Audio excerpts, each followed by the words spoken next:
Et il paraîtrait qu'il aurait passé une nuit dans le sarcophage de la grande pyramide.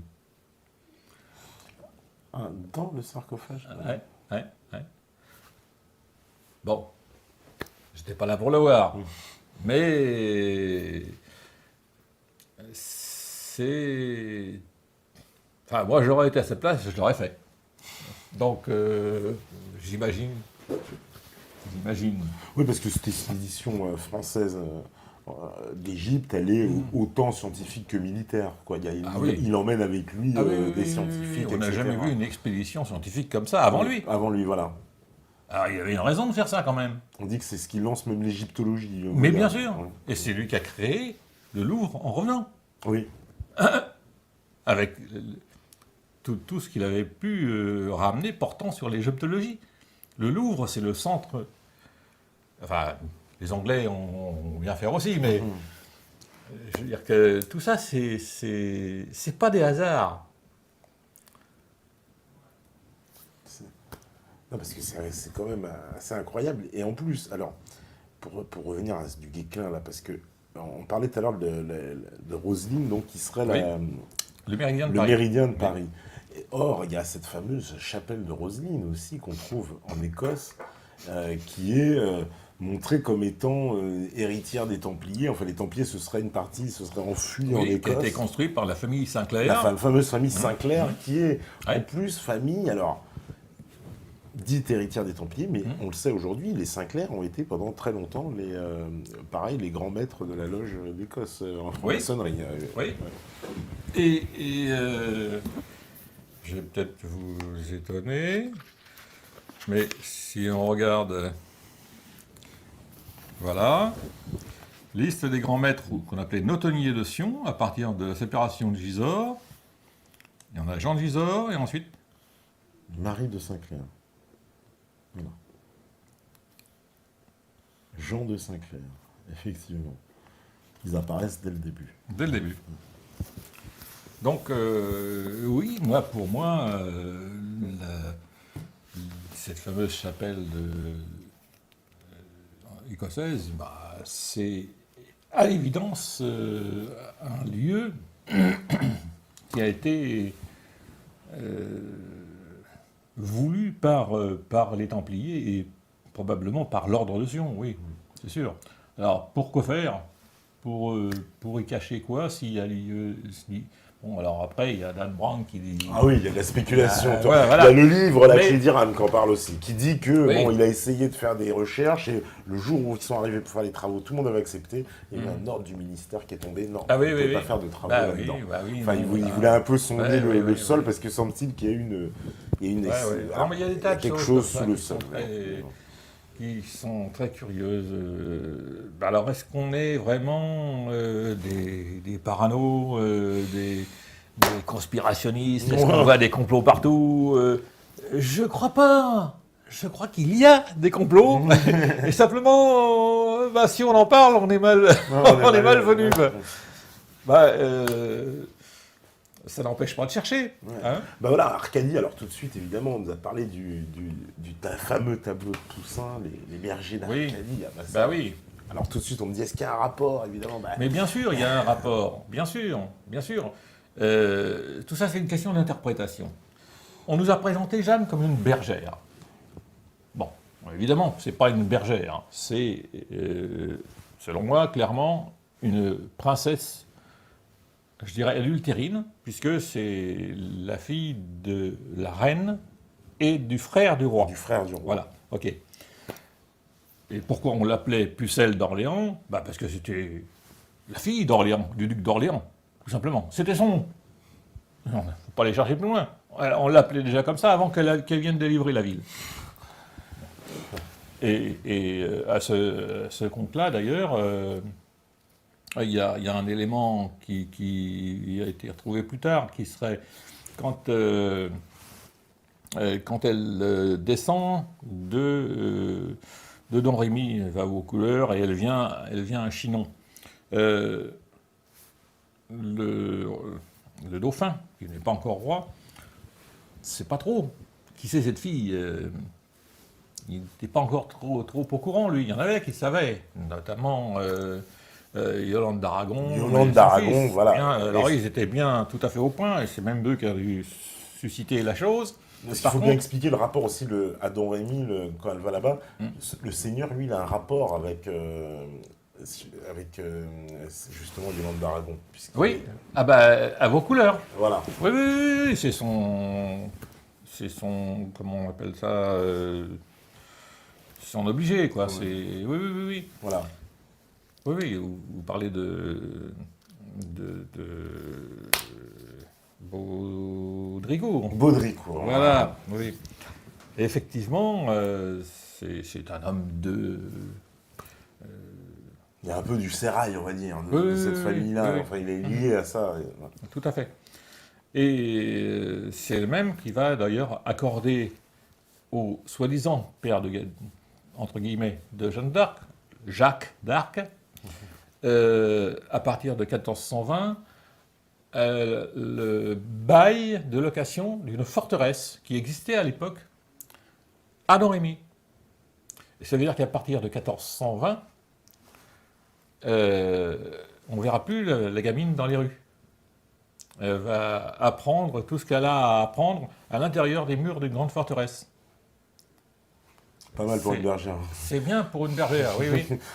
Alors pourquoi est-ce qu'on veut nous faire croire que c'est une bergère? Ben, je ne sais pas. Peut-être que les bergers d'Arcadie, c'est peut-être pas tout à fait des bergers non plus. En fait, c'est quoi des bergers? C'est des gardiens. C'est des gardiens. Alors, des gardiens de quoi? Ben, ça peut être des gardiens de troupeaux, des gardiens de secrets, des gardiens de... on ne sait pas. Et si en plus c'est des gens qui gardent un secret relatif à Arcas, au roi d'Arcadie, On va d'Arcadie, ouais. c'est-à-dire l'origine supposée d'une race, je dirais, qu'on retrouve par ailleurs dans les étoiles, bah, ça peut être tout à fait intéressant de rapporter ça à la fameuse lignée de Jésus. Parce que, là, il y en a qui vont sauter en l'air, mais... oui, non, mais évidemment. Allons-y. C'est pas grave, mais ce que je veux dire, c'est que... d'ailleurs, il y a des découvertes très récentes qui vont tout à fait dans ce sens-là, à savoir que Jésus ne serait pas du tout d'origine, enfin d'ethnie juive. Mais... ah oui, Ça oui, veut dire à l'antisémitisme, là, c'est direct. non, Non, je rigole, je rigole. non, ça n'a rien à voir parce que non, ça n'a rien à voir parce que bon, les sémites, c'est aussi bien des Arabes que des Juifs. Arabes que des Juifs d'une part, et puis en plus, il y a même des Juifs qui ne sont pas sémites, qui sont Bah, les Ashkénazes, c'est pas des par Sémites. exemple, voilà. Donc c'est très compliqué tout ça. Donc admettons que on appelle juifs tous les gens qui pratiquent la religion judaïque, d'accord? Bon, Jésus, il est tombé là-dedans, lui aussi, étant petit, donc il l'a pratiqué, certainement, on l'a élevé.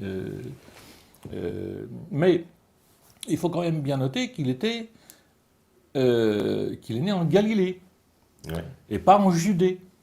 Judée, c'est le pays des Juifs. Galilée, c'est Gaïl, le pays des étrangers. Et qu'est-ce qu'il pouvait y avoir là comme étranger? La Bible elle-même nous dit qu'il y avait des Gaulonites. Des Gaulonites, c'est des descendants des Gaulois. Ah oui, mais Les colonites. oui, des Gaulonites. Oui, oui. Et en fait, depuis 2-3 siècles avant, ils étaient arrivés probablement avec Alexandre le Grand, il y avait des Galates. Les Galates, c'est pareil, c'est des Gaulois. Comme les gens qui habitent dans la Galice. Tout ça, c'est le même terme. L'étymologie est bougrement intéressante. Et si on fait un peu attention à la seule généalogie qui est donnée dans les évangiles concernant la filiation de Jésus, Alors, il est censé remonter à David, mais par Joseph. Il y a un problème quand même. Parce que Joseph, le pauvre vieux, il y est pour rien. Oui, oui. Eh oui, Une contradiction. ah bah oui. Une contradiction. Or, c'est la seule généalogie qui nous est donnée. Ce qui serait intéressant de savoir, parce qu'en plus, logiquement, si on suit la tradition, on est juif par sa mère, Par sa mère, ouais. pas par son père. Oui, tout à fait. Or, la généalogie de Marie n'est pas donnée. On sait juste que sa mère s'appelait Anna. Donc, Et quand on lit dans les évangiles que Jésus était toujours fourré à Béthanie, Beth, ça veut dire maison, une maison, oui. Annie, Anna, c'est la maison d'Anna. La maison de. Bah, c'est la maison de la grand-mère. C'est Tout simplement. tout simplement. Comme toutes les familles de France se réunissent le dimanche. autour. Voilà. Bon, c'est un... Enfin, c'est... Bon, bah, là, on a le cœur qui palpite. On va faire une petite pause, justement. Tu sais, c'est comme dans les grandes chaînes, c'est au moment du suspense incroyable, c'est là que ça coupe. Et bah, justement, comme ça, vous restez connectés. On fait la petite pause, on revient juste après. La régie, elle est prête, j'imagine. Évidemment. Voilà, bon, bah, on fait la petite pause et on revient juste après. À vous, la régie. Voilà, donc de retour sur la libre antenne, toujours avec Jacques Minier, toujours la saison 2, toujours sur les dessous de la pucelle, Jeanne d'Arc. Alors, il y en a qui sont un peu perdus, pour résumer.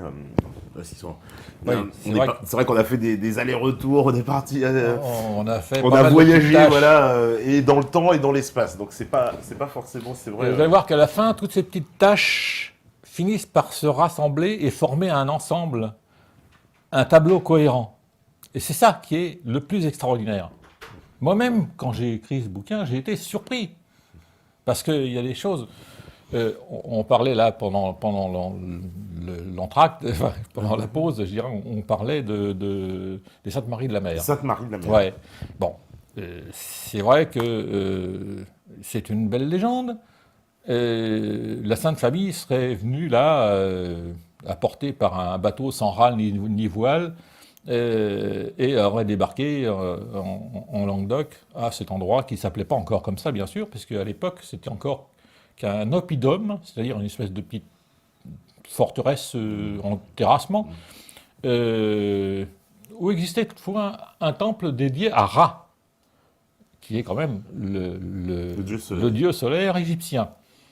Et comme par hasard, parmi les trois maris qui vont débarquer, on va trouver une Sarah qu'on appellera la Sarah l'égyptienne, et qui fait l'objet d'un culte pour tous les gitans. Les gitans, tout à fait. Voilà. La fameuse Vierge Noire. Bon. Voilà. C'est une Vierge Noire, c'est clair. Or, c'est quoi une Vierge Noire? C'est rien que la continuation du culte d'Isis. Et qu'est-ce qu'il y a de plus normal que finalement la continuation du culte d'Isis sur un endroit où il y avait un temple à Ra. Voilà. Bon. À partir des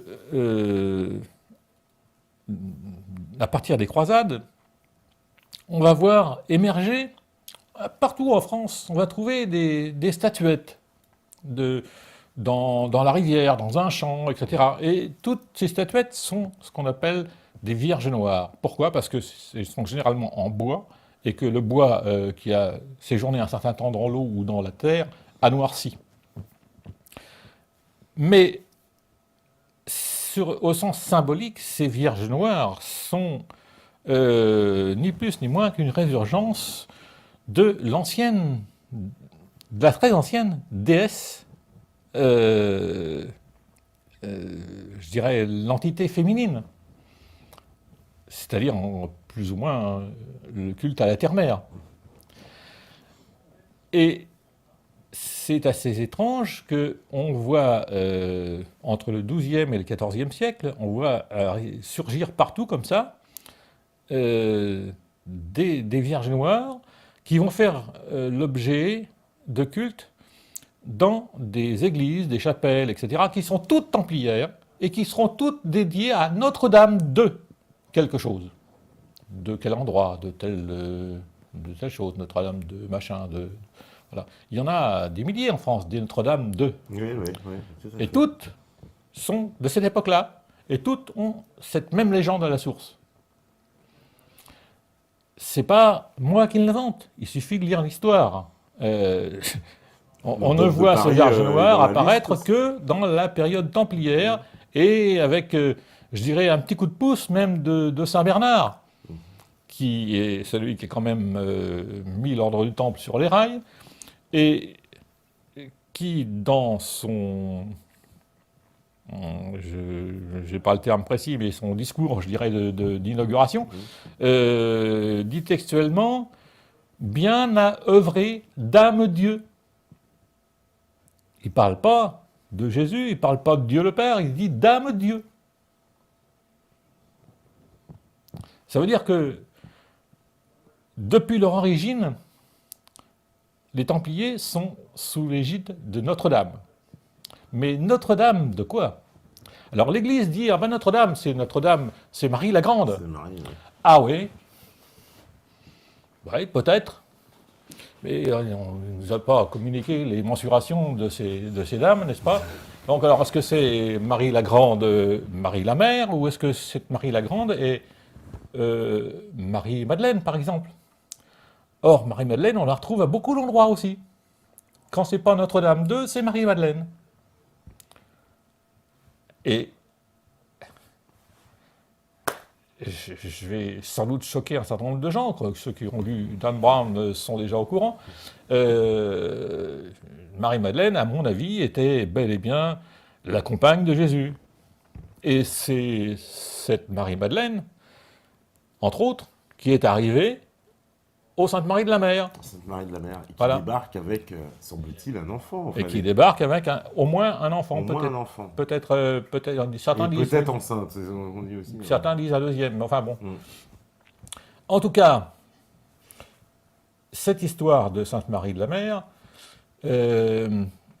conduit à une hypothèse, j'allais dire, je vais peut-être un peu vite en disant une conclusion, mais c'est l'hypothèse que Jésus a eu une lignée, et cette lignée, on la retrouve quelque temps plus tard avec le mariage de Clovis et Clotilde. Clotilde, Clovis, qui était un roi franc, les francs, on pourrait là aussi se pencher un peu, parce que ce sont très probablement des gens qui nous viennent du Moyen-Orient. Au fil des siècles qui sont passés, ils sont remontés par les Germanies, etc. Ils nous seront redescendus par ce qui est aujourd'hui la Belgique. Mais avant d'en arriver là, ils venaient très probablement du Moyen-Orient. Ces fameux Voilà. Golonites, là, non? Des Bah, descendants, je sais pas. J'en veux pour preuve, je dirais, en tout cas pour indice, le petit discours qu'avait fait Saint Rémy de Reims, au moment du baptême de Clovis, il lui a dit « Courbe la tête, fier Sicambre ». Et les Sicambres, effectivement, c'est l'ancien nom des Francs, et c'est un peuple qui venait du Moyen-Orient. Bon, en tout cas, on ne sait pas trop... je ne m'avancerai pas trop dans ce domaine-là, mais ce cher Clovis a éprouvé le besoin de répudier sa femme. Il avait une femme déjà avec un fils, qui était d'origine rhénane, donc qui avait une religion un peu, je dirais, païenne, celle des Germains. Donc il a répudié cette femme-là pour épouser ce qu'on nous présente comme une princesse chrétienne, entre guillemets, comme si le fait d'être princesse chrétienne était intrinsèque à sa personne. Est-ce que c'est... est-ce qu'on est chrétien par nature ou est-ce qu'on est chrétien par adoption? Tout le problème est là. Et si effectivement, ce que beaucoup de gens supposent, et moi le premier, si Clotilde était princesse chrétienne, c'est-à-dire au sens de descendante du Christ, ça change tout le reste de l'histoire.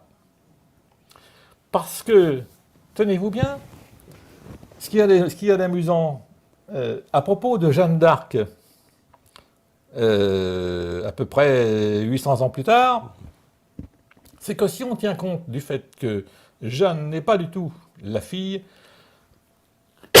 de Isabelle Romée et Jacques d'Arc, mais la fille cachée d'Isabeau de Bavière et de Louis d'Orléans, le frère du roi, eh bien par les deux branches, on remonte directement à Clovis et Clotilde. C'est hallucinant. Extraordinaire, ouais, c'est extraordinaire. C'est-à-dire, y compris par sa mère ou par son père. Quoi, Par les deux bords. Bon, il faut dire que c'était pas forcément quelque chose d'extraordinaire. Il y avait plein de nobles qui avaient un peu des cousinages directs avec la famille mérovingienne depuis les siècles précédents. Mais c'est quand même assez étonnant que cette soi-disant bergère représente à ce point-là une lignée. Parce que si elle est effectivement la fille de Louis d'Orléans et Isabeau de Bavière, et que par ces deux branches, elle remonte à Clovis et Clotilde, ben on peut dire qu'elle remonte carrément, elle fait partie de la lignée de Jésus, c'est sa descendante. Et dans ce cas-là, on peut comprendre pourquoi l'Église y a tellement mis d'attachement à vouloir gommer le personnage sans pour autant l'éliminer complètement. Pourquoi je dis sans pour autant l'éliminer? Parce que beaucoup de gens sont aujourd'hui convaincus que Jeanne d'Arc n'a pas été brûlée. Ah oui, alors ça c'est... Ah oui, non mais oui, la vraie, non. Voilà, rentrons dans la vraie... Jeanne d'Arc, elle n'a pas été brûlée, son procès, il se passe des choses bizarres. Il se passe que des choses absolument étonnantes, et toutes les questions qui lui sont posées par l'évêque de Beauvais, Cochon, oui. Et sont ambiguës. Elle répond elle-même, bon, elle répond ce qu'elle veut, quand elle veut. Et puis ces réponses sont toujours interprétables d'une manière ou d'une autre. Je veux dire, on comprend ce qu'on a envie de comprendre. Si vous relisez les minutes du procès, enfin celles qui sont encore disponibles, parce que le premier procès, malheureusement, évidemment, il n'y en a plus.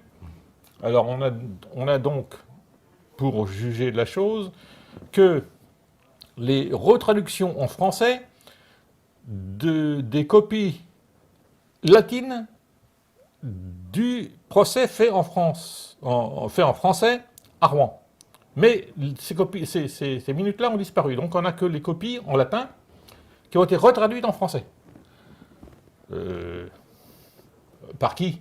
Bah, évidemment par des clercs. Hein. C'est-à-dire par des gens bon, je ne vais pas mettre en doute leur bonne foi, mais... Il y en a qui mais c'est quand même légèrement suspect, quoi. Bon, alors...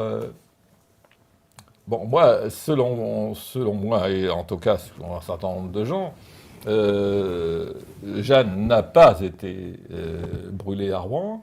On en a brûlé une autre à sa place, c'est quasiment certain. Et elle a été exfiltrée. D'ailleurs, on a retrouvé, il n'y a pas très longtemps, le souterrain par lequel ça a pu se passer. Depuis la cour du château de Bouvreuil, durant la dernière guerre, des Allemands ont profité de ce souterrain pour se sauver. Ben, voilà, très probablement, Jeanne d'Arc a fait la même chose. Enfin, on l'a aidé à faire la même chose à l'époque. Il fallait que le personnage de la pièce disparaisse, donc on a fait brûler quelqu'un.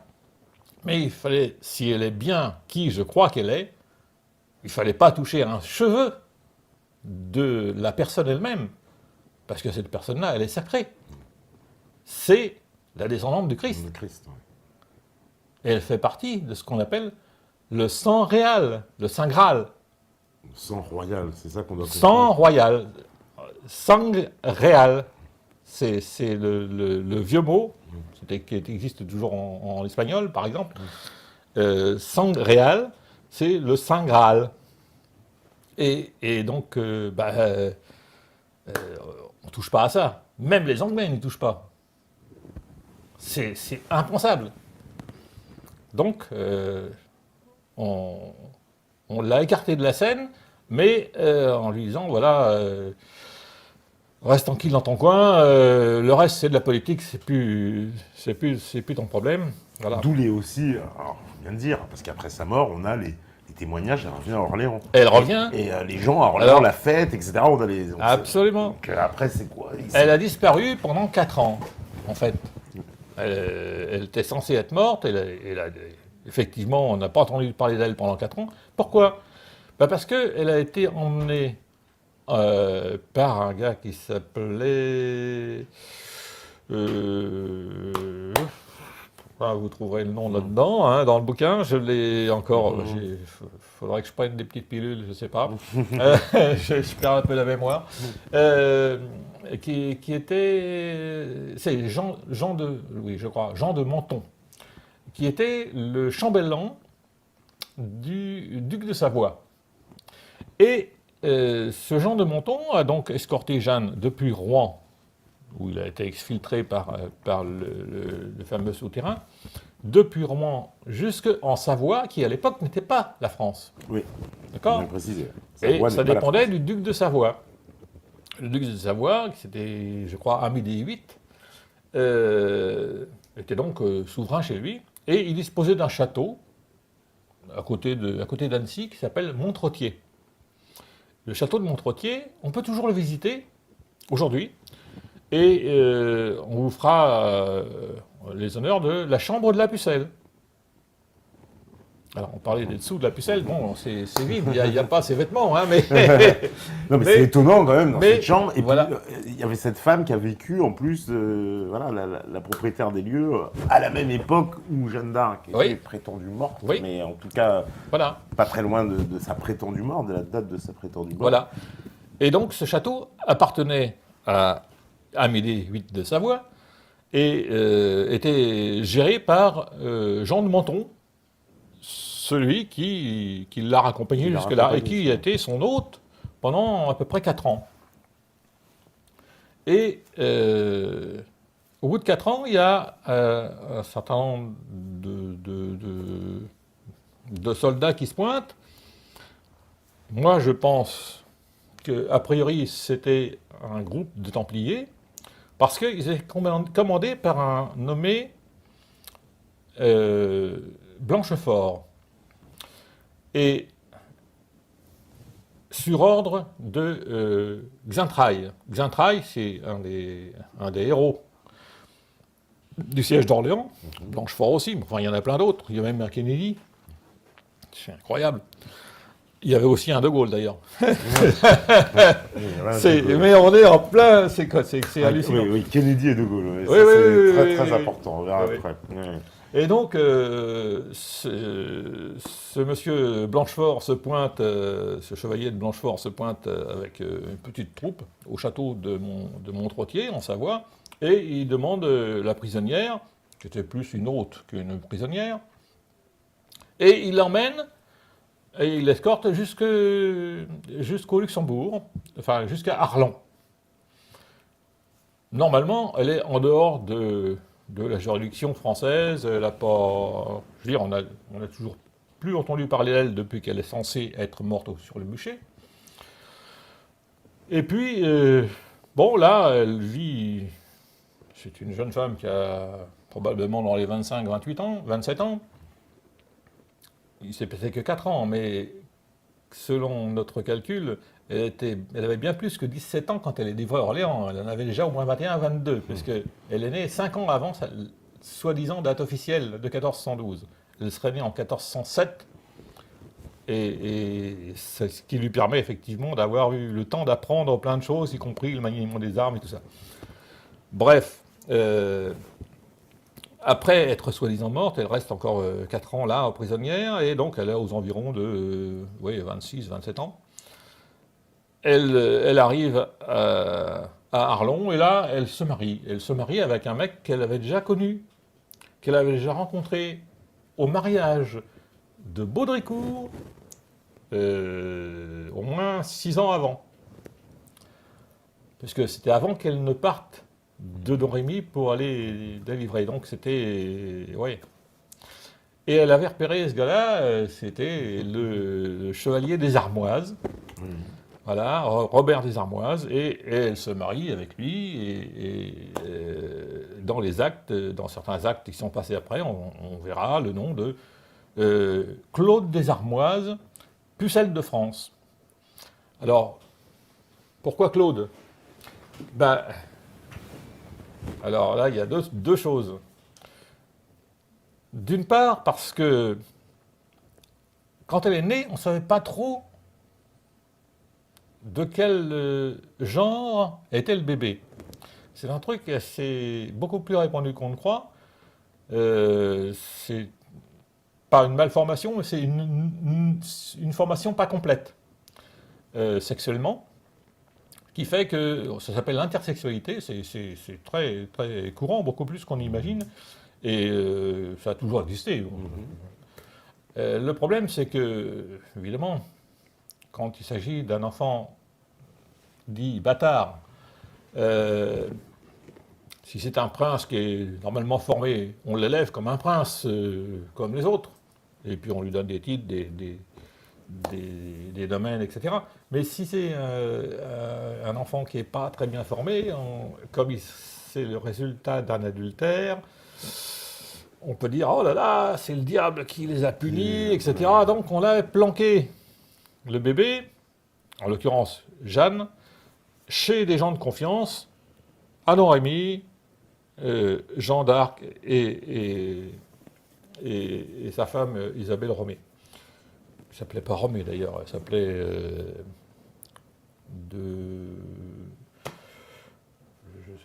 je ne sais plus trop, mais c'est Romée parce qu'elle avait fait le pèlerinage. Bon. En tout cas, ce bébé est arrivé au mois de janvier, et certaines chroniques rapportent que les gens qui sont arrivés avec des torches et tout ça ont réveillé tout le pays. Pour amener le bébé. Pour amener le bébé, et que les villageois s'étonnaient de voir le bébé. Alors si effectivement les parents supposés avaient attendu ce bébé, bah, les gens, ils l'auraient vu depuis les 9 mois précédents, ils auraient vu comment Isabelle Romée grossir, hein, ça ne les aurait pas étonnés. Et là, ils ont été étonnés, donc effectivement, le bébé venait d'ailleurs. C'était une première chose. Donc, je disais, il y avait deux raisons. D'une part, parce que il y avait une incertitude au moment de sa naissance sur son sexe. Sur son sexe, oui. Et l'autre raison, c'est que... Je ne sais plus ce que j'étais en train de dire. Bah, au moment où elle est, donc il y a incertitude sur son sexe. Oui, ça c'était la première raison. Et justement, en tant que fille, on pense qu'il y a eu... Ah oui, pourquoi elle s'appelait Claude? Voilà, Claude. Voilà. Et bien c'est justement à cause de cette incertitude sur le sexe, parce que Claude est un prénom ambivalent. Oui. Voilà, et on l'a baptisé Claude. Comme ça, elle serait devenue une fille ou un garçon, ça ne changeait rien. Alors vous allez me dire, mais pourquoi on l'appelait Jeanne? Ben oui, mais ça c'est aussi un truc qu'il faut savoir, c'est que tous les grands maîtres de Sion, quel que soit leur prénom, se sont tous fait appeler Jean ou Jeanne, avec un numéro derrière, exactement comme les papes. D'accord. Ouais, Jean quelque chose. Jean... Voilà. Ah. Et donc, à mon avis, je ne sais pas si Jeanne était grand maître de Sion, mais elle aurait très certainement pu l'être. En tout cas, il a été, c'est sûr, éduqué dans ce sens-là.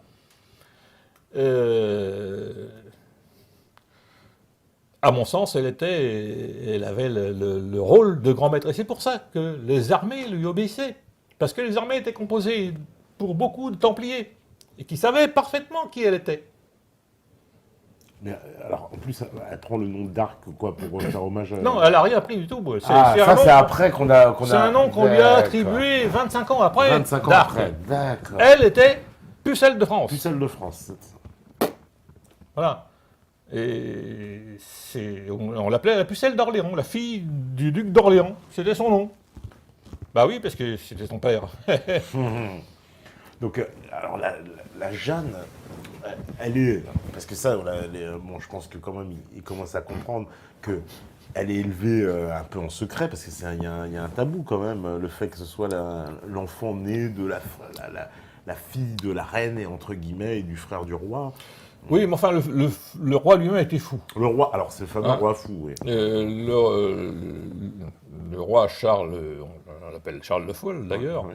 hein, Charles VI, était devenu fou. Il avait des crises de démence, la reine avait eu la trouille, et ils avaient fait déjà domicile à part, plus que chambre à part, depuis 1394.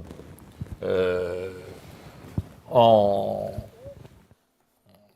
La reine était encore une jolie femme, et elle avait déjà donné des enfants légitimes au roi, donc elle se disait, bon, après tout, maintenant, il y en a marre, hein, j'ai pas envie qu'il me tape sur la...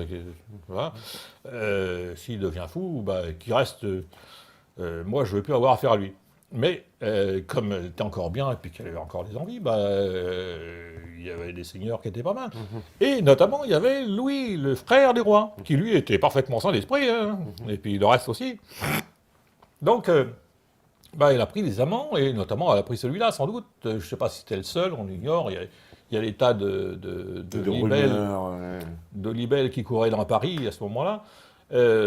En tout cas, une chose est sûre, c'est que en 1403 naît un premier enfant adultérin.